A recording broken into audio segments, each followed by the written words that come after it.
Guys, once again welcome back on your YouTube channel trip with Manoj. आज second day है हमारा टनकपुर में और आज हमने जाना है घर वापस। और आज हम लोग जाएंगे श्यामला ताल और वहाँ से जाते हुए शायद चंपावत फिशरी भी जाएं, मत्स्य पालन केंद्र जो है, क्योंकि वहाँ से हम लोगों ने कुछ गोल्ड फिश लेके जानी है अपने घर के एक्वेरियम के लिए। तो चलिए आज का ब्लॉग शुरू करते हैं और चलते हैं घर को वापसी, क्योंकि यहाँ पे वैसे भी बहुत गर्मी है। तो चलिए करते हैं आज का ब्लॉग शुरू और चलते हैं टनकपुर से लोहाघाट वापस।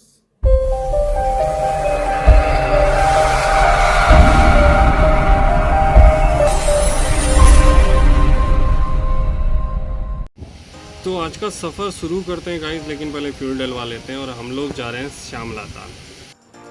टनकपुर में आज हमारा दूसरा दिन है और टनकपुर से लगभग 22 किलोमीटर दूर स्थित इस रमणीक स्थान पर एक सुंदर ताल है। ताल मीन्स की झील का एक छोटे से रूप को ताल कहा जाता है और इस ताल का जल स्थानीय मिट्टी के रंग और पहाड़ों की छाया पड़ने के कारण श्यामल यानी हल्के काले रंग का प्रतीत होता है, इसीलिए यह ताल श्यामला ताल के नाम से प्रसिद्ध है। श्यामला ताल टनकपुर से लोहाघाट पिथौरागढ़ रोड में ही पड़ता है और जैसे कल वाले ब्लॉग में बोला था कि अगर टाइम मिलेगा तो हम श्यामला ताल जाएंगे, तो अभी हम लोग पहले निकल गए श्यामला ताल जा रहे हैं। ड्राइविंग कर रहे हैं पापा।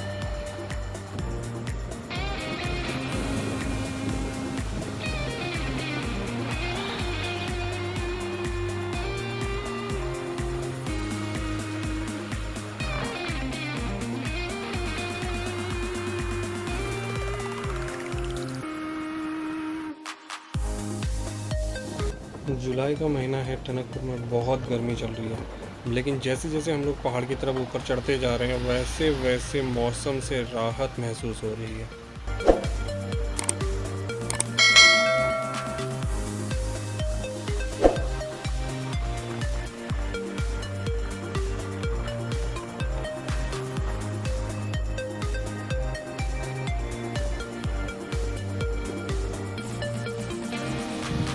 हम लोग अभी बस्तिया में और बस्तिया पहुंचते ही हमें ऊंचे ऊंचे पहाड़ दिखाई देने शुरू हो गए। ये नज़ारे अपने आप में बहुत ही खूबसूरत है। जो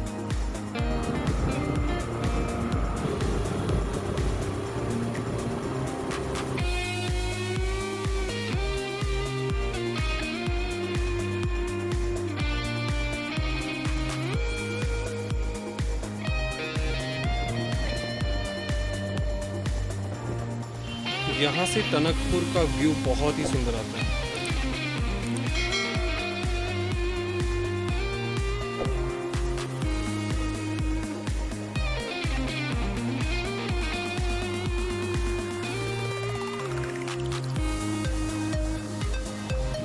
हम लोग लगभग सूखीडांग पहुँचने वाले हैं और सूखीडांग से ही एक रोड कटती है श्यामला ताल के लिए। यहाँ से 5 किलोमीटर के आसपास श्यामला ताल पड़ता है और यहाँ से लोहाघाट है 66 किलोमीटर।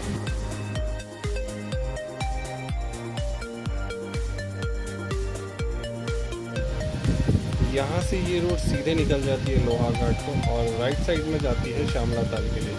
जैसे ही आप इस रोड के कॉर्नर पे पहुँचेंगे आपको दिखाई देगा ये वेलकम करती हुई एक पिक्चर, बहुत ही खूबसूरत पिक्चर है।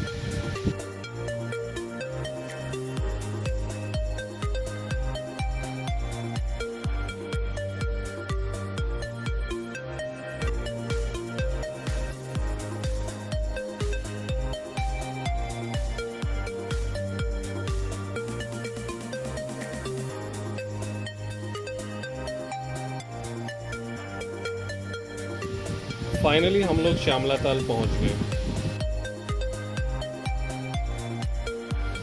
वाह, फाइनली बहुत ही सुंदर नज़ारा, बहुत सुंदर झील है। इसका एक सिनेमैटिक व्यू देखते हैं और उसके बाद डिटेल में बात करेंगे श्यामला ताल के बारे में।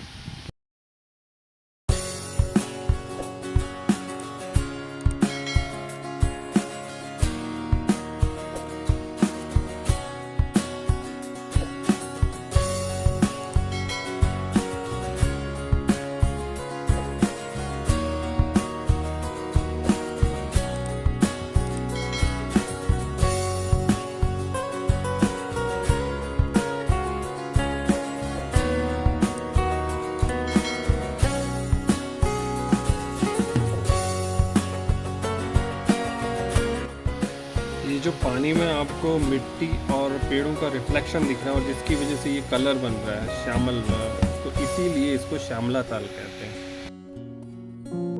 सामने ये जो बिल्डिंग देख रहे हैं वो कुमाऊं मंडल विकास निगम का विश्राम गृह बना हुआ है, लेकिन इसकी हालत खस्ता है। यहाँ पे कुछ चीज़ें हमने ऑब्जर्व की, चलिए दिखाता हूँ आपको। सबसे पहले सुंदर स्थान की बदहाली की निशानी के तौर पर ताल पर टूटी बोट्स तैरती हुई दिखाई देती हैं। अभी तक राज्य सरकार का ध्यान इस ऐतिहासिक महत्व के पर्यटक स्थल पर नहीं गया है। आसपास के पर्यटन स्थलों की बात करूं तो ये ताल तो स्वयं में खूबसूरती की एक मिसाल है। इस ताल से थोड़ा सा ऊपर पहाड़ी के शीर्ष पर विवेकानंद आश्रम बना है। यहाँ से हिमालय की चोटियों के भी दर्शन होते हैं। इस आश्रम पर ऑपरेशन थिएटर की सुविधा से युक्त एक निःशुल्क चिकित्सालय, आराधना स्थल, पुस्तकालय संचालित होता है। श्यामला ताल और विवेकानंद आश्रम से रिलेटेड सारी बातें डिस्क्रिप्शन में हैं, तो चलिए अब हम चलते हैं आश्रम की तरफ। A few moments later.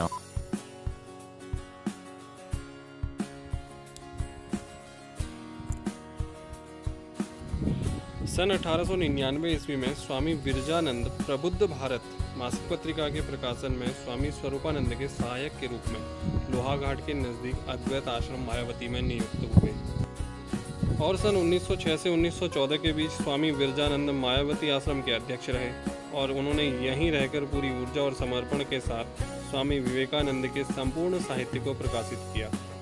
इस महत्वपूर्ण कार्य को पूरा करने के बाद उन्होंने एकांतवास की इच्छा से पहाड़ों में ही अपने लिए एक अन्य उपयुक्त स्थान की खोज शुरू की और उनकी खोज श्यामला ताल के पास जाकर पूरी हुई। नवंबर 1914 में स्थानीय प्रधान हर सिंह के जर्जर मकान और उससे लगी थोड़ी सी जमीन को स्वामी विरजानंद ने 700 रुपये में खरीद लिया। निर्माण कार्य पूरा होने के बाद माता सेवियर की उपस्थिति में 21 मई 1915 को विधिवत पूजा हवन के साथ इस आश्रम की शुरुआत हुई और आश्रम का नामकरण किया गया विवेकानंद आश्रम। श्यामला ताल और विवेकानंद आश्रम से रिलेटेड सारी डिटेल्स डिस्क्रिप्शन में है। अगर अभी तक आप लोगों ने चैनल को सब्सक्राइब नहीं किया तो प्लीज़ चैनल को सब्सक्राइब कीजिए, वीडियो को लाइक कीजिए, शेयर कीजिए और मिलते हैं आपसे अगले वीडियो में। तब तक के लिए bye bye and take care.